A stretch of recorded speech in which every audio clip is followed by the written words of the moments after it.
Hi, this is Cheryl, and today I just wanted to talk to you a little bit about watercolor brushes.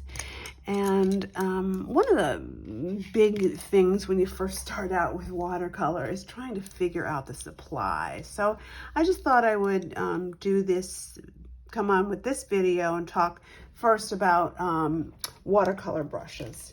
And one of the things I think that would keep it really simple for you is if you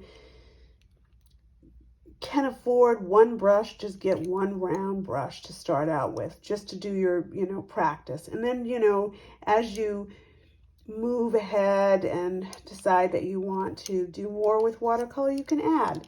So I have before me a couple of different brushes, and I'm just going to talk to you a little bit about what to look for when you go to the store.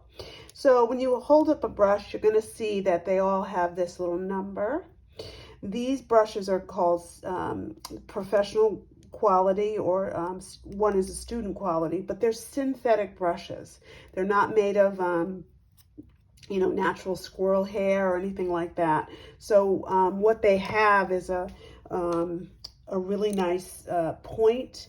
They have a nice point, and they kind of snap back because they're synthetic, and they hold a lot of water. Obviously, the bigger the brush, the better, more water it's going to hold. So when you're looking at the brush sizes, you'll look, the bigger the number, the bigger the brush. These numbers are not universally standard between companies. So a 12 in one company is 12 and is not the same as a 12 in another company. So you'll look for the number. You'll look for the word round, but you'll see it typically when you go to the art supply store. They're all sort of separated in the display, and you'll be able to tell a round brush pretty easily. So I would say maybe a 6 or an 8 starting out. The smaller brushes are great for details.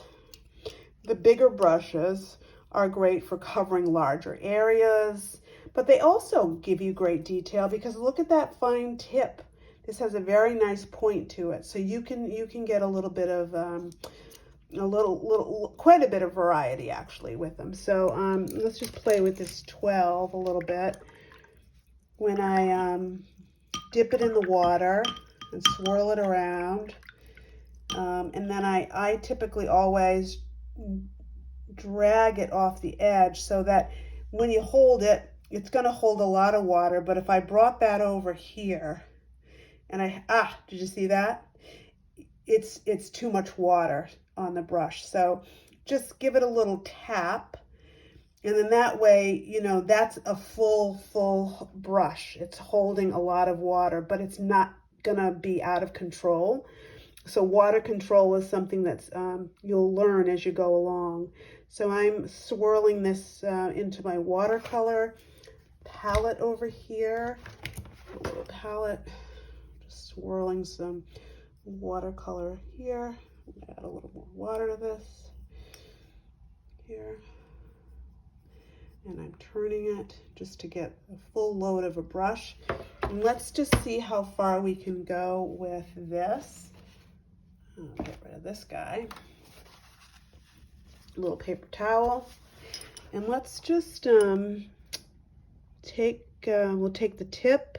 Use the tip and press down, lift up, press down, lift up, press down, lift up. Continue. We'll start pressing and lifting, pressing. There's still a lot left in there. Press and lift, press and lift. Press and lift. It's starting to feel a little bit dry. It's not sliding across this paper very easily now. There's a little bit of drag. So there's a lot less paint and water in that barrel of that brush. So we're almost at the point now where it's dry. That's a dry brush. And you can see that it's basically still retaining its shape, and but there's nothing really in there. And if I was to just drag it, it would dry out. So this is the maximum amount. You see how dark that is and saturated? And then it got lighter and lighter as it went along because it had less and less water and pigment in it. So let's do the same thing with, let's try this Canson 6. I'm gonna swirl it around in the water. I'm gonna give it a nice dance in that paint puddle. Just twirl it. That looks like it's full. Let's do the same thing. We're going to start with a point and then press. A point, press, point, press, point, press. It's starting to get dry. And then point, press. This one's not going as far at all. Okay, now I've got that drag again. You see that dry brush mark? There's nothing left in here. So you can see that a smaller brush will just hold less and less. Will start out great. You've got a lot of variety here. The fat brush makes a 12 makes a bigger, wider mark, and the the 6 is somewhere in between these places here in terms of depth of how wide the barrel is, the belly, sorry, the belly of the brush. When you press it down, will only get you so far. So I would say I like the 12 brush because I kind of like to paint loose. But starting out, I think I did a 6 and an 8 when I was starting out.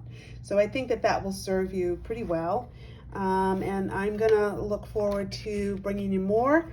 And if you have any questions, pop them in the questions below, and I will talk to you in the next video. Thanks, bye.